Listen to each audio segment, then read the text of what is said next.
Bem-vindos ao programa Gestão Familiar. 30 anos de experiência no setor editorial e de comunicação. O convidado de hoje é Fábio Humbert, diretor da editora CLA Cultural. Bem-vindo, Fábio. Bom, Domingos, obrigado pelo convite. É um prazer estar aqui com vocês no programa Gestão Familiar.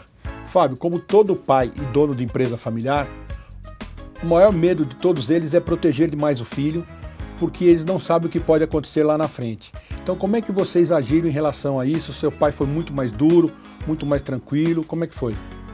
Acho que foi um meio termo, ele nem chegou a ser tão duro e nem tão tranquilo. Ele teve essa preocupação e algumas vezes a gente conversou sobre isso para evitar, principalmente, que aquilo fosse visto como uma proteção, né? Em alguns momentos eu me sentia, de certa forma, prejudicado por... a gente é mais duro com os filhos do que com os funcionários. Não por ter... não contar com a proteção, mas pelo contrário, por ser cobrado mais fortemente do que os demais. Isso é uma característica. Em relação aos valores que seu pai desenvolveu a vida, trouxe para as empresas dele e depois de você se separar, qual foi o valor que você trouxe, que você entendeu como um grande valor para o seu negócio?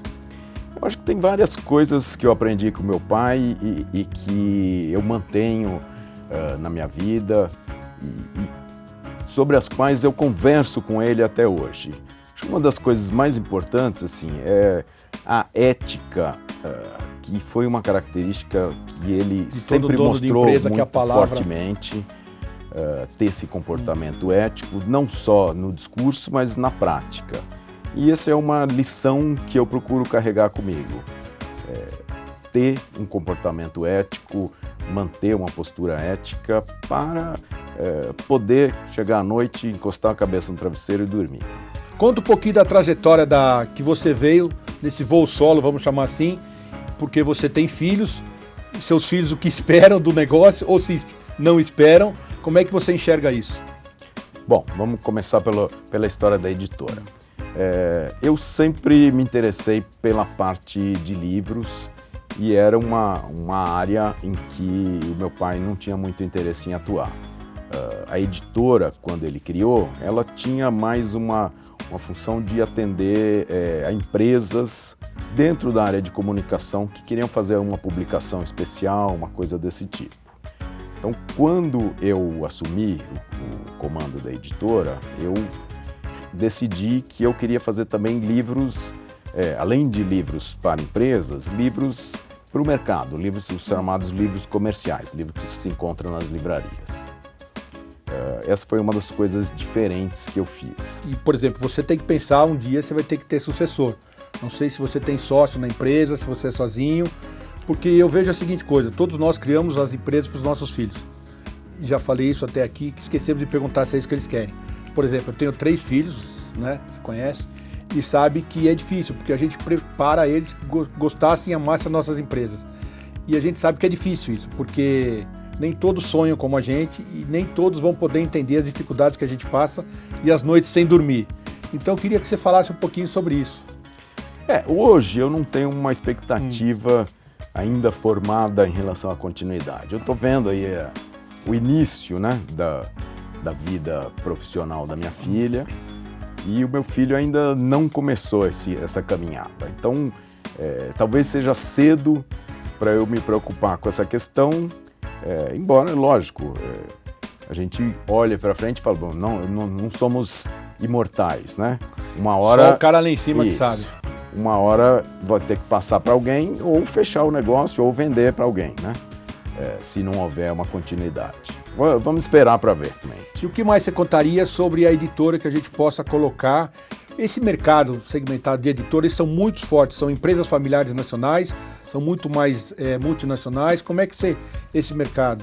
Então, o mercado editorial é formado por algumas grandes empresas, hoje quase todas com parte ou todo o capital internacional.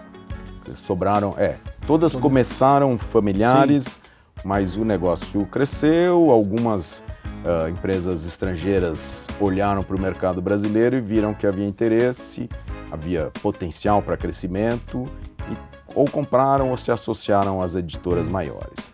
Mas fora disso, todo o restante são empresas familiares, empresas de médio e pequeno porte. Mas elas são mais segmentadas em negócios, livros editoriais de escola, como é que funciona?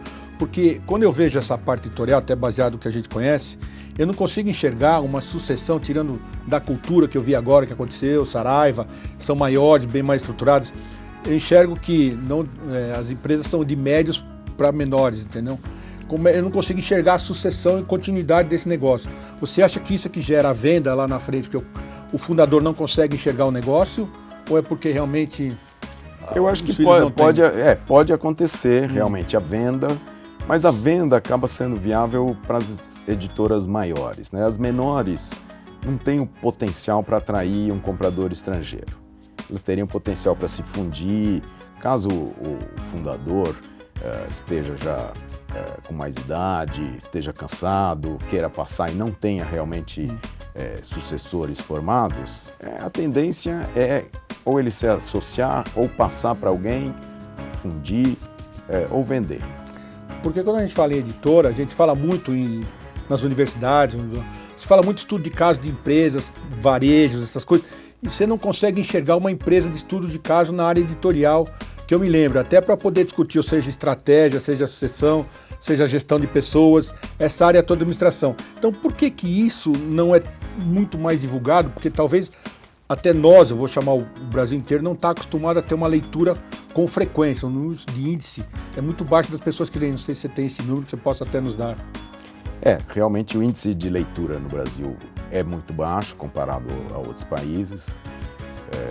A média de compra de livros por um brasileiro, excetuando os livros didáticos que acabam sendo comprados pelo governo, é um livro por pessoa por ano.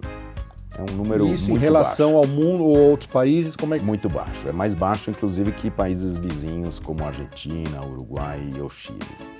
Mas tem ideia em relação a quantos por ano, mais ou menos? Eles 4, 5? Vai aumentando. Tem 2, tem 3, tem 4, tem 5, mas no Brasil é muito baixo, realmente. A gente tem um percentual muito grande da população que não compra livro. Não só... parte dele é porque não compra quase nada que não seja super necessário. Mas outra parte é porque não valoriza o livro.